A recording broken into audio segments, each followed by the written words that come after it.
On May 8, 1942, the rules of naval warfare were rewritten in fire and steel.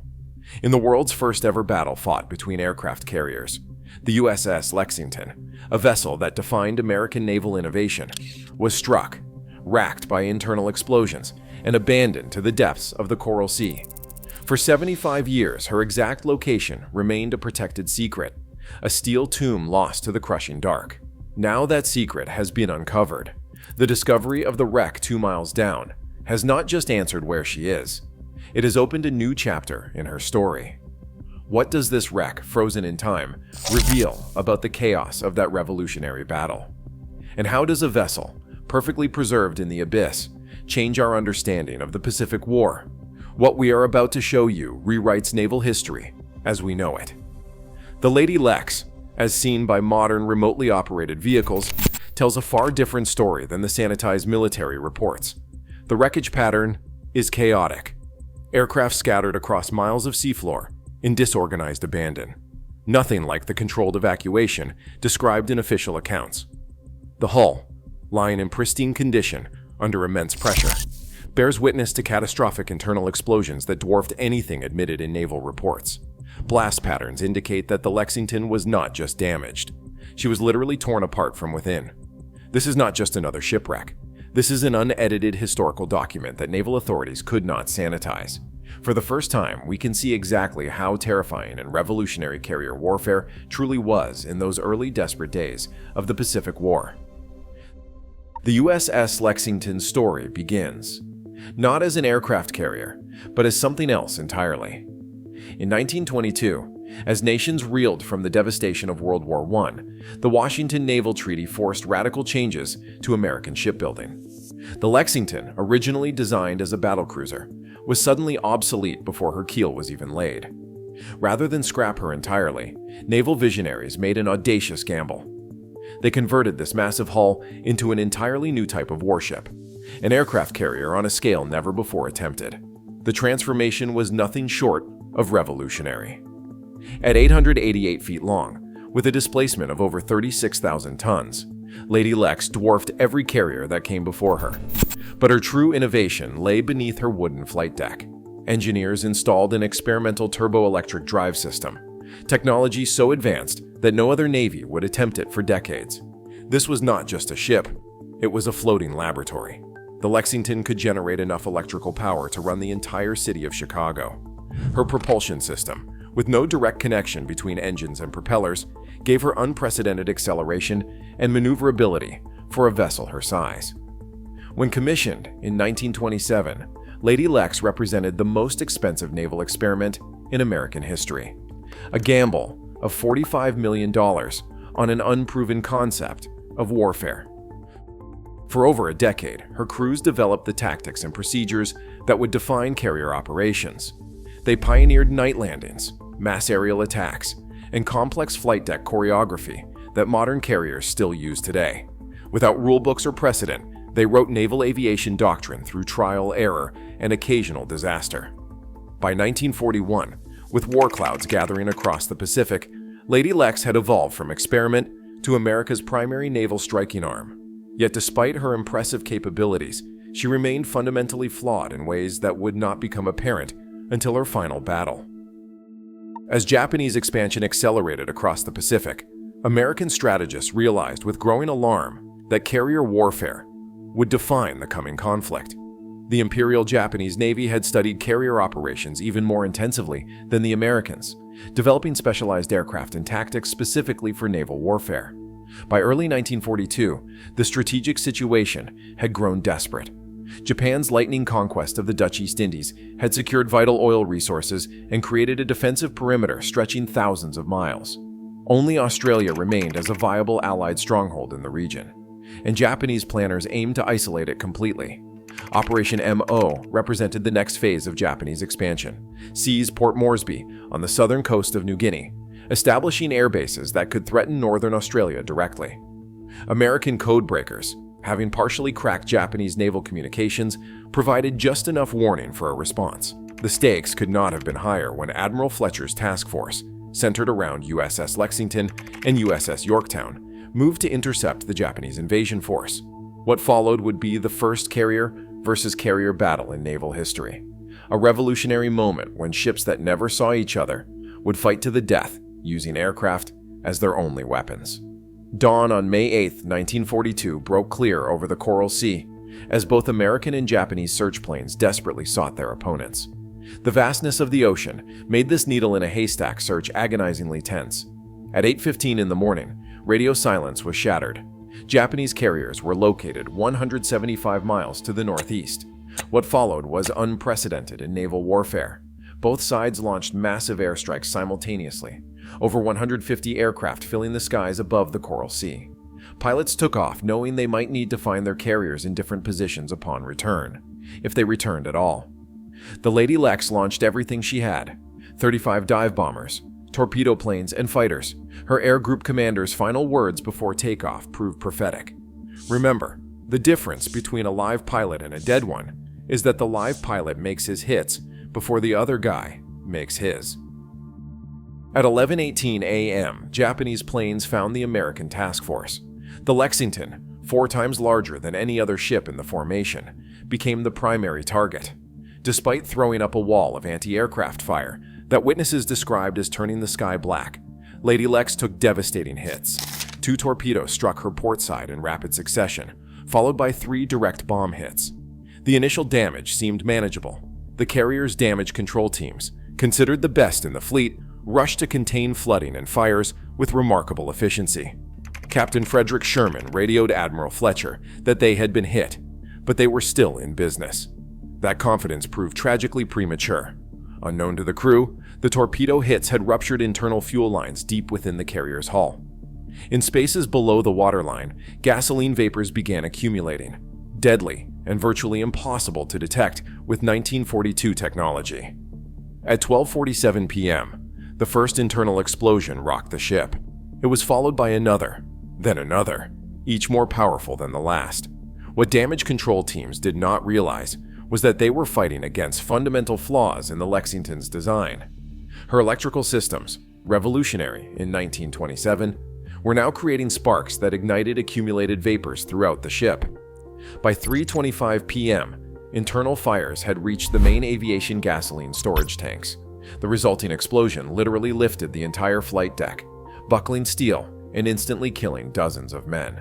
Commander Herbert Faulkner, who led damage control efforts, later wrote that it was not like fighting a fire on a ship, it was like fighting a fire inside a bomb that was actively detonating. At 5:07 p.m., after exhausting every possible option, Captain Sherman gave the order that no carrier captain ever wants to give: abandon ship. For the next hour, the crew, remarkably disciplined despite the chaos, transferred to rescue vessels. From nearby destroyers, they watched as secondary explosions continued to tear through their home. At 7:56 p.m., Lady Lex finally slipped beneath the waves, taking 216 souls and 35 aircraft with her to the bottom. She would descend over 2 miles before hitting the seafloor, the deepest any carrier would sink during the entire war. In the immediate aftermath of the battle, both sides rushed to claim victory. American press releases announced the sinking of the Japanese carrier Shoho, while minimizing the loss of the Lexington. Tokyo declared a decisive win that had broken American naval power in the Pacific. The reality was far more complex and far more tragic. The loss of Lady Lex represented not just a material blow to American naval power, but a devastating human cost.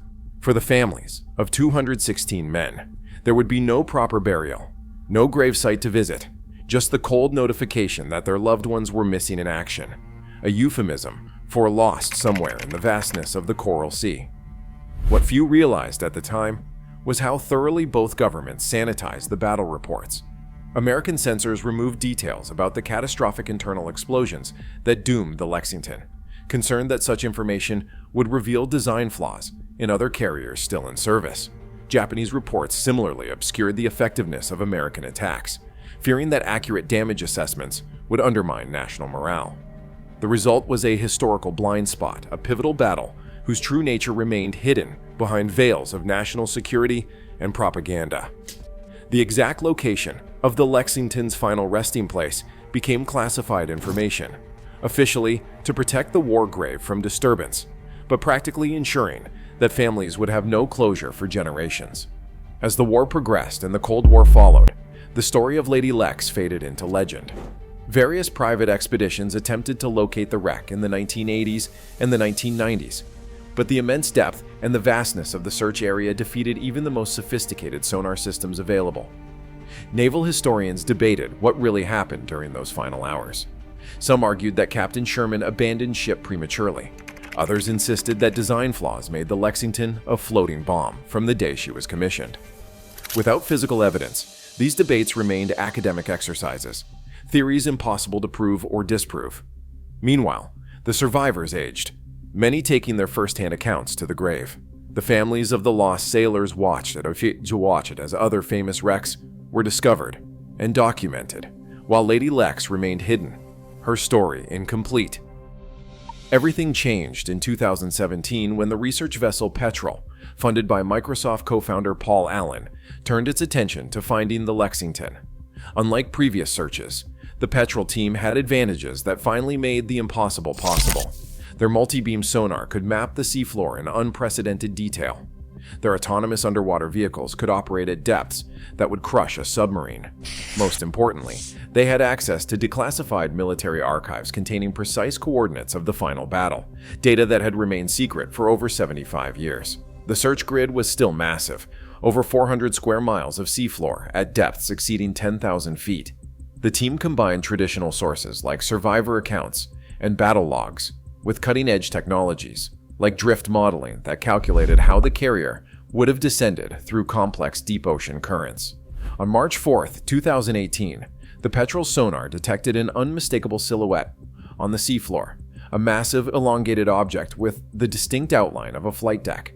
The team deployed remote operating vehicles with high-definition cameras, and as the lights pierced the perpetual darkness, they revealed a sight unseen by human eyes for over 7 decades.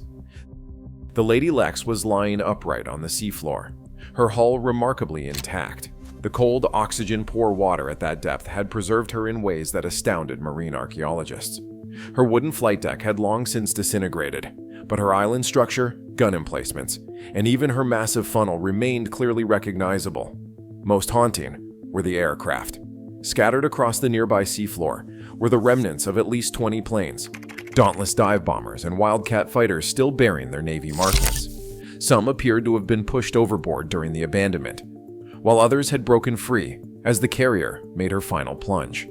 Remotely operated vehicle cameras captured details that brought tears to the eyes of surviving crew members watching the live stream. The ship's massive screws, each 15 feet in diameter, were perfectly preserved. Anti-aircraft guns still pointed skyward, frozen in their final defensive posture. Most definitive was the discovery of the ship's bell, with USS Lexington CV-2 still clearly legible after 76 years underwater. The wreck site told a story far different from the sanitized official records. Blast damage was evident throughout the hull, confirming survivors' accounts of catastrophic internal explosions. The scattered aircraft showed the chaos of the evacuation, not the orderly abandonment described in naval reports. Most significantly, the discovery allowed forensic marine archaeologists to finally answer questions that had puzzled historians for decades. The pattern of torpedo damage on the port side confirmed exactly why the gasoline fumes had accumulated so rapidly. The ruptures in the hull aligned perfectly with survivor descriptions of where the first internal explosions occurred. For the families of the 216 men lost with the Lexington, the discovery brought something they'd waited generations to receive: closure. Descendants of those sailors could now know exactly where their loved ones had come to rest. Memorial services, delayed by 76 years, were finally held at the exact coordinates where Lady Lex lies. The discovery forced historians to revise long-established narratives about the Battle of the Coral Sea. Far from the clinical, almost sterile descriptions in official histories, the wreck revealed the true nature of early carrier warfare: chaotic, improvisational, and devastating in ways that nobody in 1942 fully understood. The evidence from the wreck site confirmed what some naval architects had long suspected. The Lexington's revolutionary electrical systems, while innovative, created fatal vulnerabilities throughout the ship. Every American carrier designed after 1942 incorporated lessons learned from her loss, with improved damage control systems, better compartmentalization, and inert gas systems to prevent the accumulation of explosive vapors. Today, the USS Lexington rests as both war grave and underwater monument. Protected by international law as a military burial site, she serves as a stark reminder of the true cost of naval innovation. Every carrier in today's navies, from the nuclear-powered supercarriers of the U.S. fleet to the smallest helicopter carriers of developing nations, incorporates design elements that evolved directly from studying what went wrong aboard Lady Lex.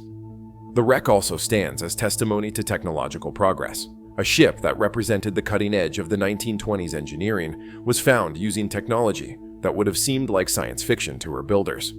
The remotely operated vehicles that documented her final resting place are more sophisticated than the aircraft she once carried. Perhaps most importantly, the discovery of Lady Lex demonstrates that history isn't static.